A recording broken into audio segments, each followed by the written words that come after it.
আৰু তেওঁৰ সম্পত্তিৰ পৰিমাণ যেতিয়া তেওঁলোকে এনালাইচিছ কৰিছে, যদি তেওঁ এদিনত 10 লাখকেও যদি খৰচ কৰে, তেতিয়াও তেওঁৰ সম্পত্তি শেষ হ'বলৈ 109 বছৰ লাগিব।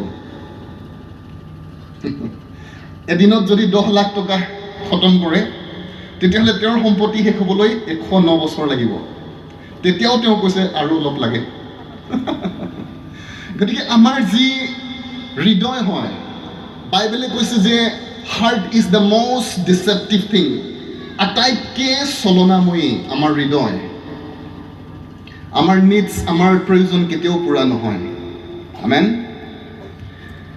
আৰু সেই নিডছ আপুনি যদি তাৰ সেই প্ৰয়োজনৰ পিছত গৈ থাকে, you will never be satisfied, কেতিয়াও আপুনি ছেটিছফাইড নহ'ব। বাট যিদিনাখন সঁচাকৈ আপুনি যীশু খ্ৰীষ্টক লগ পাব। আমেন। আমি তেওঁৰ বাক্যৰ জৰিয়তে তেওঁক লগ পাইছোঁ, আমি পৰিত্ৰাণ পাইছোঁ, স্বৰ্গলৈ যাম। কিন্তু মই আপোনাক ইনভাইট কৰিম সেই যীশুক লগ পাবৰ কাৰণে।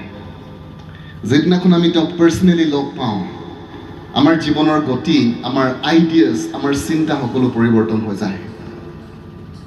আমেন। ময়ো যেতিয়া প্ৰভুক প্ৰথমবাৰ সেই দৰ্শনত দেখা পাইছিলোঁ, that is